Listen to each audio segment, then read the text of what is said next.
Okay, you might have seen now inside of a campaign, there is this thing called Smart Bidding Exploration.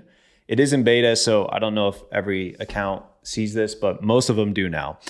And when I first saw it, I actually had no idea what the heck it was. So I had to go learn more about it. I know Google has released this within the last few months, I believe. But a lot of times you're like, they release all this stuff. You're like, how is this different from this? And how does this make sense? And this setting is a bit interesting. So I wanted to explain it, hopefully in a very simple way, since Google does usually a pretty bad job at explaining these things. This by Google's own support doc, which I will have in the description below if you want to just go to this page. But basically, it will increase traffic diversity with Google's AI. Obviously, Google will always throw in the AI lingo in there. But basically, when your campaign, so this is built for campaigns that are already working, okay? So you've been bidding on keywords, you're utilizing usually a ROAS goal of some sort, and you have consistency within it, right? So Google's got all of this history, and it knows the searches or search terms that it will be able to target and historically hit your goal. So if you have a target ROAS goal of 300%, it sort of knows the audiences and searches to make that happen, right? Well, the problem is then you end up sort of constrained by this ceiling that you've created with that target ROAS bid. And with that, you're going to miss out on potential searches that the AI is afraid to go into those auctions because it doesn't quite know what sort of return it can get for you. And so this setting, it's smartly done, is basically allowing you to tell Google to go explore additional auctions, but only lower the target ROAS in those auctions, those exploration auctions. So for example, they actually give like a good example here for like a mortgage lender. But here's a pool of keywords. So this query pool without smart bidding exploration. And there's lots, right? How to buy a home, house lending, will rates go down this year, et cetera. And then there's mortgage, 30 years fixed. Well, without the smart bidding exploration, it, at least on this campaign, historically would only be on mortgage and 30 years fixed because it knows those terms well. It knows it can kind of convert from those. And if you run a campaign that's consistently doing well for you, you know there's like a bread and butter of keywords there that really do well for you. Even if you look at it in the search term report, sure, there might be some variations in the phrasing of people searching those things, but for the most part, you know these searches equals conversions. Well, Google knows that as well, and it kind of knows the auctions it needs to enter in order to hit your North Star goal of whatever the ROAS bid you have on there, right? Well, here with exploration on, you're allowing it to go test these other auctions. You're giving it some headroom to go test because what you're doing is actually lowering your ROAS goal. So, okay, if I come in here and I hit allow smart bidding to explore new traffic, you're allowed to give it this ROAS target tolerance. So it's 10% to 30%, right? 10 is going to be conservative, 30 is going to be on the high end. And what this is doing is basically saying to Google, like on this campaign, the ROAS goal is 200%.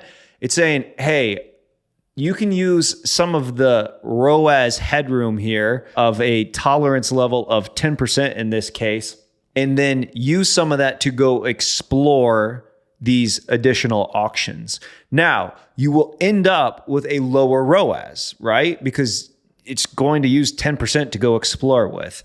And Google does somewhat of a job of explaining that. Like with smart bidding exploration, your effective target ROAS is 180%. This estimate does not include the effect of ad group level ROAS targets. So make sure if you have different ad group level targets there, you're aware of that. Now in this campaign, this campaign is limited by budget. So it's saying, hey, this won't work with a limited by budget campaign. I'll talk about that here in a second as to why.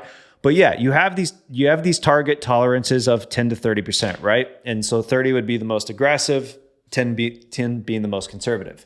Now, you may think, and this is what I did originally too, well, well, what's the difference of me just lowering my target ROAS goal on the campaign? Well, here's the difference. If you came in here and just lowered your target ROAS goal, would you enter more auctions? Yes. However, you actually have lowered the complete North Star of the campaign. Let's say we lowered it to 180% TROAS goal instead of 200%. What you're telling Google is you want 180 on everything, right? So even the keywords you're historically doing well on, go only bid 180 on those too. That's not the point of smart bidding exploration. The point of smart bidding exploration is actually for it to give it some headroom to just go explore these other search auctions that it's avoiding because of the ceiling cap of the TROAS goal.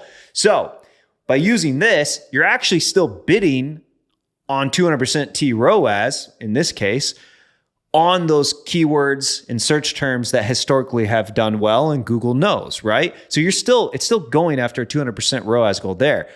You are now just allowing it, depending on a 10%, 20%, 30%, whatever tolerance level, you're just now allowing Google to go explore these additional auctions and knowing that it might not hit high ROAS. Now, the idea there is that it can find additional auctions or search terms that will do well, and then that now will help increase the amount of auctions you go into in this campaign long term, because you've allowed it to go learn or you've allowed it to go explore and learn. So here's like a very basic visual of this, but I always like to visualize auctions and all of this with like a bullseye chart, right? So a campaign that I have, let's say I have a campaign, I spend $100 per day. Even though I'm giving it $200 per day, it only spends $100 per day.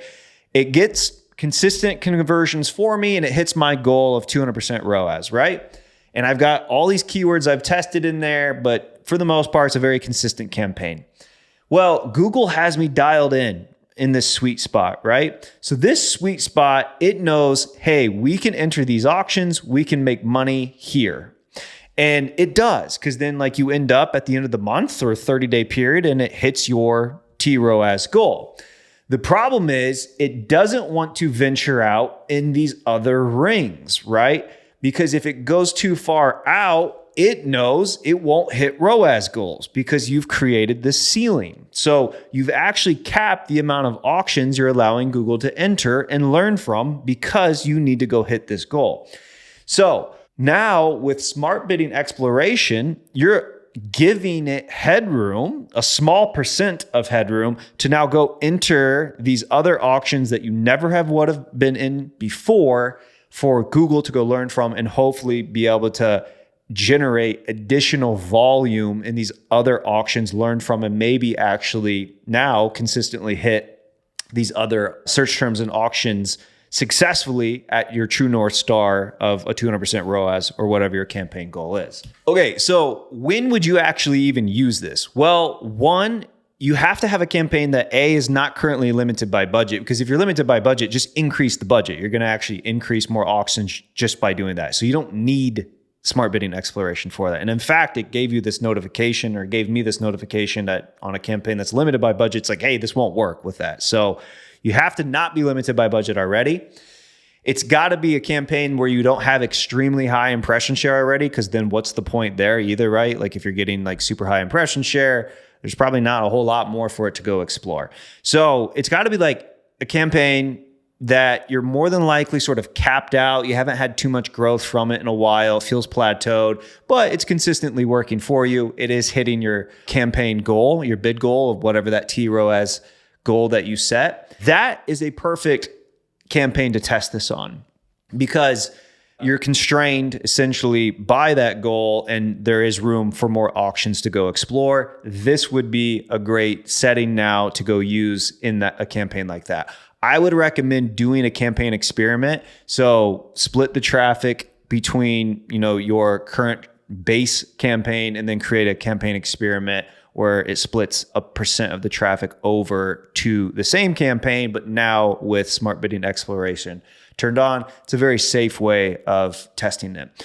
The other way of using this that I see, again, this is fairly new. I don't have like a ton of testing on it, but Black Friday is coming up, right? This is something I'm going to be testing with Black Friday. So allowing some of these campaigns that fit that criteria before Black Friday, I'm going to give it some tolerance level increases here to allow it to go explore during high converting times like Black Friday, like Cyber Monday, or if you're a business that has a really high season to it where conversion rates and volume really ramp up, or if you're running a big sale, this would be another way of utilizing this right before that sale or during that sale. Turn this on, let the algorithm go explore, and knowing that you're already going to have higher than average conversion rates during those periods of time due to the fact that you've got a big sale going on, or buyers are just more likely to buy during that specific time frame. There you go. Hopefully that clears up what smart bidding exploration is if you were confused by it like I was when I originally saw it.